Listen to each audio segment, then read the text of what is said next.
Olá, seja muito bem-vindo ao nosso estudo de hoje. É uma alegria tê-lo conosco e sua atenção é motivo de muita gratidão a Deus. Acomode-se e vamos em frente.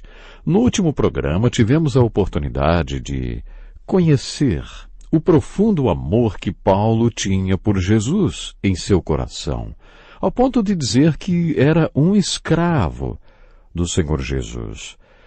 Ele diz que era um servo, essa palavra no grego é doulos, que significa escravo.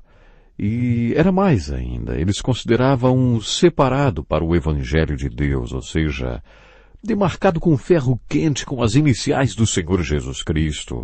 Esse é o significado da palavra separado, no original como ele escreveu, aforizo, separado para o Evangelho de Deus.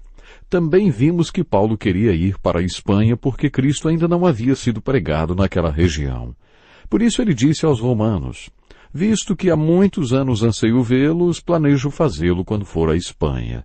Espero visitá-los de passagem e dar-lhes a oportunidade de me ajudarem em minha viagem para lá. Não há dúvidas quanto ao coração missionário de Paulo. Apesar de estar escrevendo de Corinto, Paulo estava com o seu coração voltado para todas as nações. Na introdução desta carta, Paulo falou que ele era o que estava fazendo e falou onde estava. No versículo 5, ele afirmou duas coisas muito interessantes. Por meio dele, referindo-se a Jesus Cristo, e por causa do seu nome, recebemos graça e apostolado para chamar dentre todas as nações um povo para a obediência que vem pela fé. Mas o que significa esta obediência que vem pela fé? Vamos por partes. Primeiro, o que é fé? A nossa ideia de fé é muito simplista. O Novo Testamento nos dá uma visão mais profunda do que Jesus e Paulo queriam dizer ao usar a palavra crer. Dietrich Bonhoeffer, líder da igreja alemã, disse uma vez, apenas os que creem obedecem, e apenas aos que obedecem creem. É isto que a palavra fé significa para Jesus e para Paulo. Toda a motivação de Paulo se concentrava nessas palavras por meio dele e por causa do seu nome. O nome de Deus expressa a essência de quem e do que ele é. E quando você faz alguma coisa por causa do seu nome, significa que você faz para ele, por causa da essência de tudo que ele é. Esta era a motivação de Paulo. Por que ele fazia o que estava fazendo entre todas as nações? Por causa da obediência que vem pela fé, ou por causa da fé obediente, por causa do seu nome. Você já tinha percebido que o Salmo 23 mostra uma intervenção semelhante à de Jesus no caminho de Paulo na estrada de Damasco? O Senhor é o meu pastor, e de nada terei falta. Como ele se torna o meu pastor de forma que eu não tenha falta de nada? Ele me faz repousar em verdes pastagens. Ele conquista nossa atenção, intervém em nossa vida e depois que nos faz repousar, então, aí nos leva para descansar junto às águas tranquilas. E acabamos nos esquecendo quem é o pastor e quem é a ovelha e muitas vezes nos levantamos outra vez e aí ele tem que restaurar a nossa alma. Na primeira parte do Salmo 23 vemos ilustrado o relacionamento mais importante da nossa vida. Por que Deus faz isto em nossa vida? A iniciativa para que tudo isto aconteça em nossa vida é dele. Ele restaura nossa alma.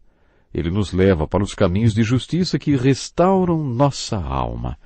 Toda a primeira parte deste salmo é sintetizado nestas palavras. Por amor do seu nome. Não entendemos muito bem isto, mas tudo que Deus faz é por amor do seu nome. Ele criou o homem por amor do seu nome. Ele não criou o homem porque estava se sentindo só. Ele criou o homem porque queria ter algo na sua criação que refletisse sua imagem e semelhança para o resto da criação por escolha própria. Ele queria que parte de sua criação pudesse escolher, fazer a sua vontade, e sua vontade era refletir sua imagem e semelhança, e tudo isso por causa do amor ao seu nome. Qual é a nossa maior motivação quando respondemos ao seu chamado e ficamos em alinhamento com ele? Fazer tudo por amor do seu nome. Era assim que Paulo vivia. Nesta saudação, Paulo também fala de Jesus. Quem é Jesus? A primeira coisa que Paulo disse foi que Jesus era aquele prometido através dos profetas e em todas as Escrituras Sagradas. Jesus é o prometido. Paulo queria que os romanos soubessem disto, e o que ele estava prestes a compartilhar nesta carta não era nada novo, não era nenhuma descoberta maravilhosa, nem acho que ele tenha feito essa descoberta enquanto estava no deserto da Arábia. O que ele tinha a dizer estava revelado no Velho Testamento há séculos. Era algo que Deus já tinha planejado. O Velho Testamento todo converge para Jesus. Conforme lemos no final do Evangelho de Lucas, Jesus abriu as Escrituras para os apóstolos e disse que tudo que tinha sido escrito por Moisés, pelos profetas e nos Salmos, dizia a respeito dele. E pela primeira vez eles compreenderam as Escrituras. Jesus lhes abriu as Escrituras e disse que elas falavam sobre ele mesmo. Por isso Paulo escreveu que Jesus é o prometido e é sobre quem o Velho Testamento falava. Quando o eunuco etíope estava andando na carruagem, lendo o livro de Isaías, Filipe, o evangelista, foi levado até ele e lhe perguntou: "O senhor entende o que está lendo?" E o etíope respondeu com a pergunta: "Como posso entender se alguém não me explicar?" Quando Filipe sentou-se ao lado do etíope, ele lhe perguntou: "Diga-me, por favor, de quem o profeta está falando?" Então Filipe lhe anunciou Jesus Cristo e o homem se converteu e foi batizado. O Velho Testamento é repleto de promessas sobre Messias. A palavra hebraica Messias, em grego, é Cristo. O seu nome era Jesus, que significa Salvador. Isso quer dizer que ele não tinha um nome duplo, como o meu, por exemplo, Edson Bruno, ou do nosso professor Dick Woodward. O seu nome era Jesus e o seu título era Cristo. E Paulo se referia a Jesus como Senhor. Quer dizer, Jesus era o Senhor e Paulo era o servo, o escravo. Paulo preferia se referir a Jesus como Senhor Jesus Cristo. Este título sintetiza toda a história: Salvador, Prometido e Senhor. Paulo afirmou que Jesus é o Prometido, o Senhor. Isso descreve quem Jesus é. Gosto da maneira como Paulo iniciou esta carta. Paulo, servo de Jesus Cristo. Uma boa maneira de colocar todo este conceito. Paulo estava deixando duas coisas implícitas. Quando você diz, o Senhor é o meu pastor, está se posicionando como ovelha. Da mesma forma, quando você diz que é servo de Jesus Cristo, está dizendo que é escravo e que Jesus é o Senhor.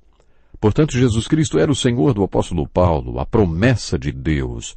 Paulo contou que humanamente Jesus nasceu da semente de Davi, era descendente de Davi. Nasceu neste mundo através da linhagem de Davi. Mas no versículo 4, Paulo escreveu: mediante o Espírito de Santidade foi declarado Filho de Deus com poder, pela sua ressurreição dentre os mortos. Isto é fascinante. Jesus, portanto, ao mesmo tempo que era descendente de Davi, era mais do que apenas um homem. Era o próprio Deus. Paulo fez duas declarações a respeito de Jesus nesta saudação. Jesus era homem, descendente de Davi, mas também era Deus. Isto foi declarado de duas maneiras. Não é fácil de entender. A primeira parte diz, mediante o Espírito de Santidade.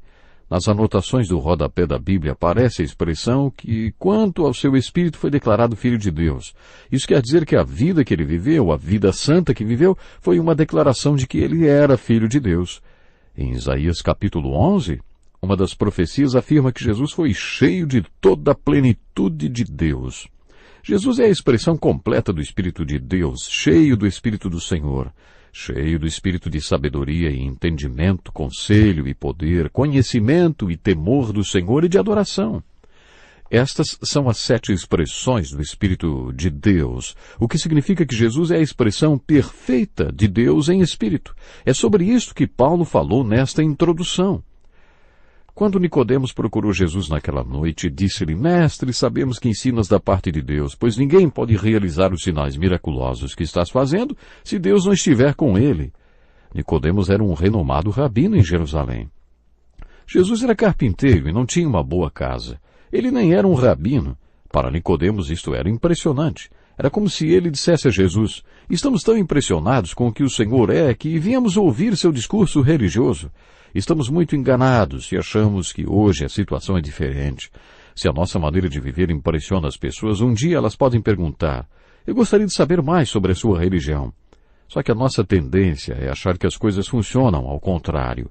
Achamos que as pessoas estão interessadas em nosso discurso religioso e adoramos sentar e dar um banho de Bíblia e desenrolar toda a nossa ladainha religiosa. Dizem que as pessoas não estão nem aí com o que sabemos, que elas só sabem se você se importa ou não. Se elas souberem que você se importa com elas, mostra compaixão e interesse verdadeiro pelo seu bem-estar, daí então talvez ouçam o que você tem para dizer. Nicodemos quis ouvir o que Jesus tinha para dizer. Como foi que Jesus conseguiu isto? Bem, ele era homem, mas também era Deus. Ele tinha nascido homem, era descendente de Davi, mas era também o Deus verdadeiro. Estas duas verdades são apresentadas nesta introdução. Você já pensou como seria encontrar-se com Jesus? Você já parou para pensar nisto? A segunda maneira como Jesus foi declarado Filho de Deus foi pela ressurreição. A ressurreição é o maior milagre do Novo Testamento. Jesus usou este milagre como credencial. Quando no Novo Testamento ele alegou ser Deus, quando foi desafiado, Jesus, apontando para o seu próprio corpo, disse: destruam este templo e eu o levantarei em 3 dias. Jesus ainda disse: uma geração perversa e adúltera pede um sinal miraculoso, mas nenhum sinal lhe será dado, exceto o sinal do profeta Jonas. Pois assim como Jonas esteve 3 dias e 3 noites no ventre de um grande peixe, assim o Filho do Homem ficará 3 dias e 3 noites no coração da terra. Dizem que quando Jesus foi crucificado na cruz, o rol de membros da igreja ficou zerado. Não tinha membro nenhum, nem mesmo os apóstolos. Todos eles abandonaram Jesus e fugiram. Todos o abandonaram. Mas depois da ressurreição, eles voltaram, porque Jesus havia dito que a sua ressurreição seria a prova de que ele não era apenas mais um judeu crucificado, como muitos que os romanos mataram. Bastava cruzar o caminho de um romano e eles já crucificavam. Mas Jesus disse que provaria, através da sua ressurreição, que não era apenas mais um rabino. Por isso Paulo diz, como homem, era descendente de Davi, mas também nasceu de Deus, foi declarado Filho de Deus. O Filho de Deus, não apenas um Filho de Deus, mas o único Filho de Deus, Jesus Cristo. Hoje nós temos que ficar por aqui.